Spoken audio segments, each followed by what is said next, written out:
Welcome to part 2 of our lesson on inverse matrices. You should be watching this part 2 if on your calculator for your Texas Instrument you do not, let me pull this down, you do not see this word next right here. If you don't see that, then that means you don't have the math print, so you should be watching this. Now, in actuality, if you want that math print and you have a TI-84, you can get it. You can download it or check with your teacher to see if your teacher has it and they can transfer it to your calculator.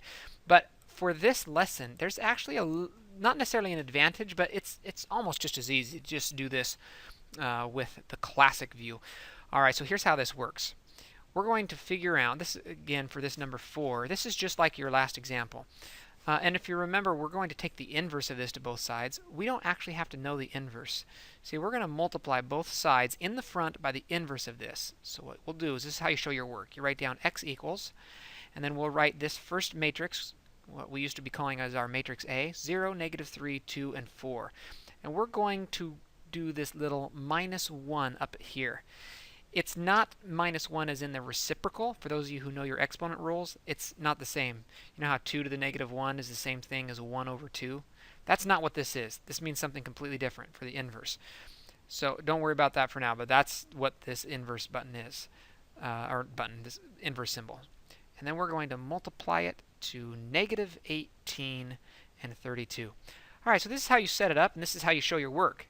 From here, we're going straight to an answer, and we're going to use the calculator to help us do it. So we grab your calculator, and we're going to pull up the matrices. And if you look here above this x to the -1, which, by the way, that is the inverse button, above it in blue on mine, I have the word matrix. So I'll do second, and then the inverse button will pull up the matrices. So here I have matrices A, B, C, D, E, and so forth. We want to edit it, so I need to scroll either over twice to the right, or you could scroll left once and come up to edit. We're going to edit matrix A, and we're going to call this a 2 by 2 matrix. And hit enter. And then let's enter in whatever matrix A was. Let's see, matrix A was a 0. Enter. -3. Enter. 2. Enter. And 4. Enter. There's our matrix A. All right, so next we need to, let's go back to second matrix. And we're now going to edit. So again, right twice or left once.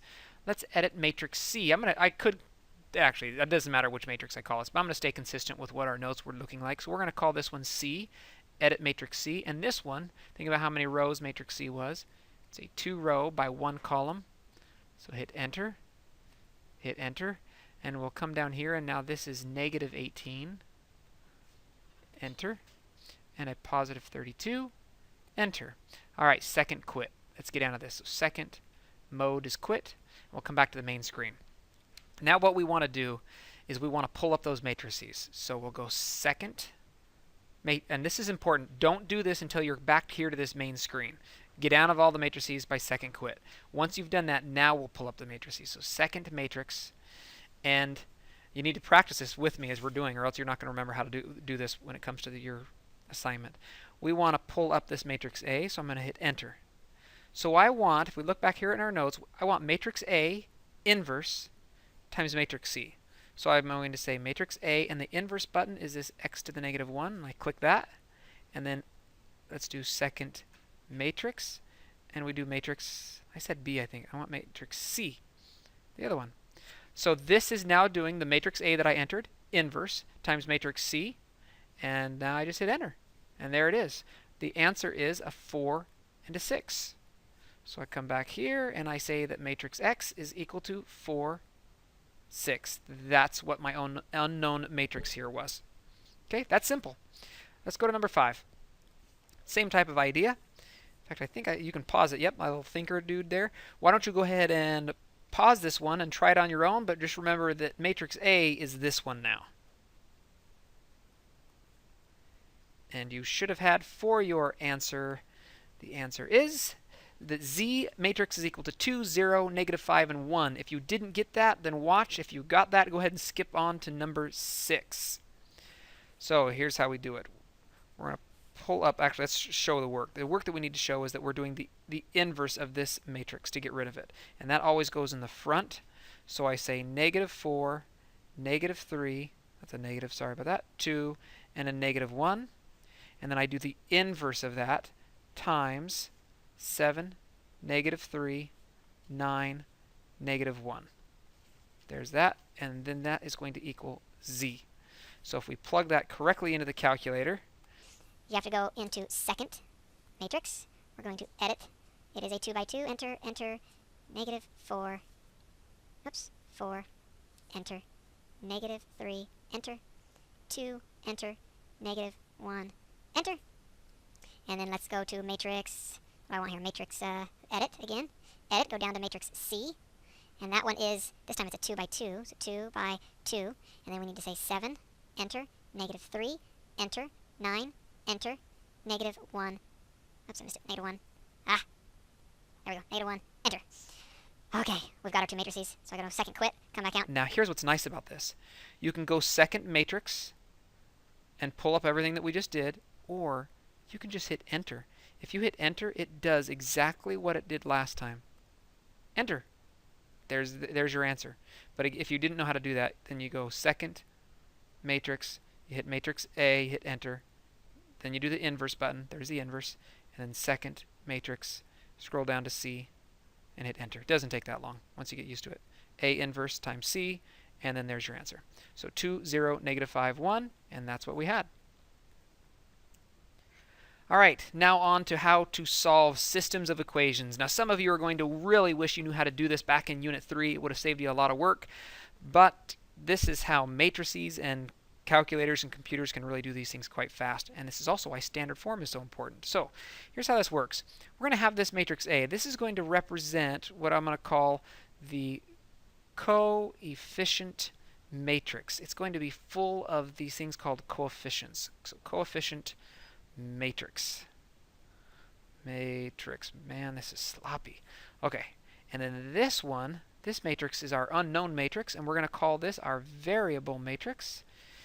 And you can guess it's full of variables, variable matrix.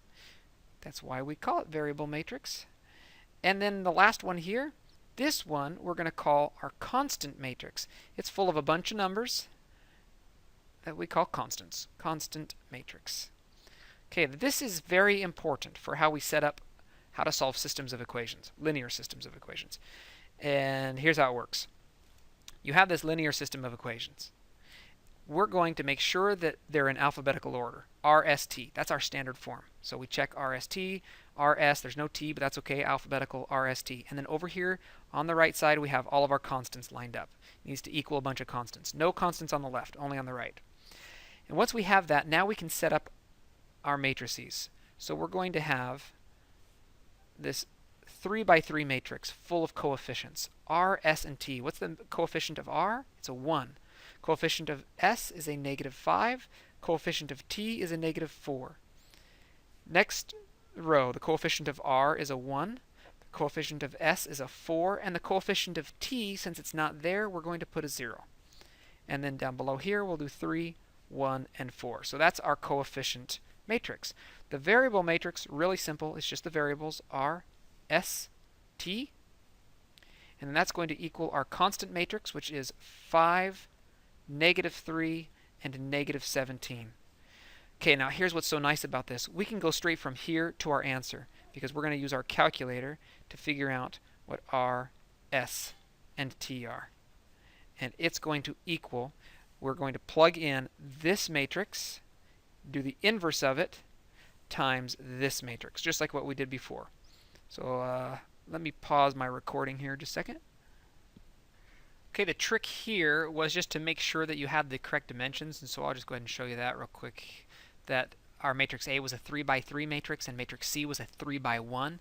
And once you've done that, you can pull up matrix A, do the inverse, multiply it by our matrix C, scroll down here, and hit your enter, and there's your answer. Instead of having to do all that substitution or elimination with 3 variables, you've got it real quick, negative 3, 0, negative 2. So we write out negative 3, 0, and 2. 2 is the answer, right? Negative 2. And you might also see it written on the answer key. You might see it written as a coordinate point where they put negative 3, comma 0, comma negative 2, like that. But it's the same thing. coordinate points because it's three-dimensional. And there you go.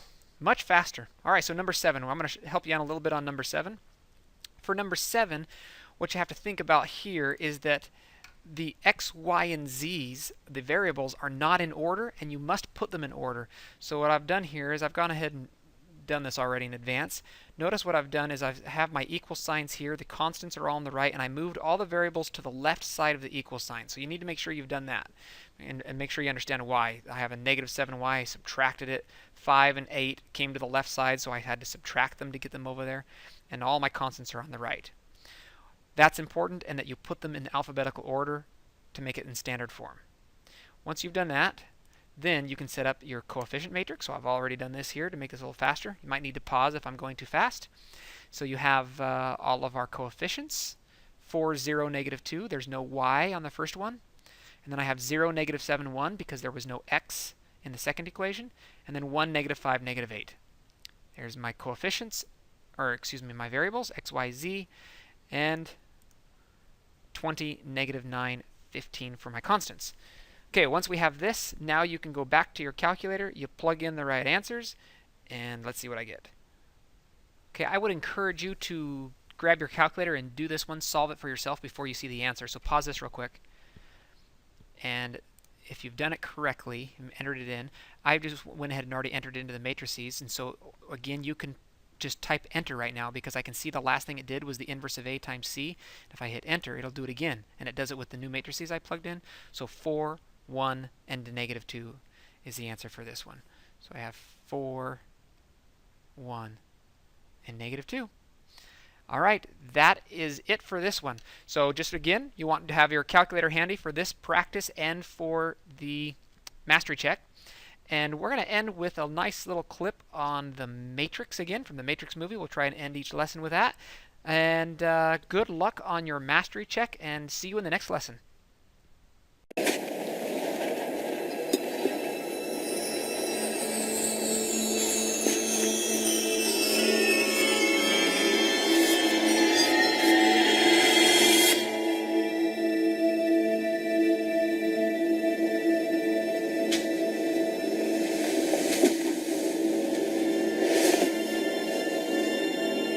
Do not try and bend the spoon.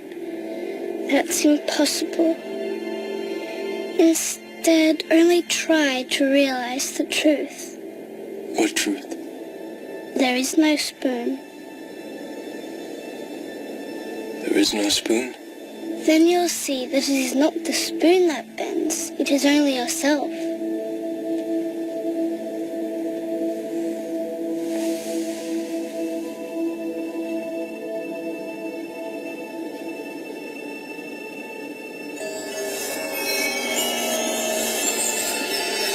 The oracle will see you now.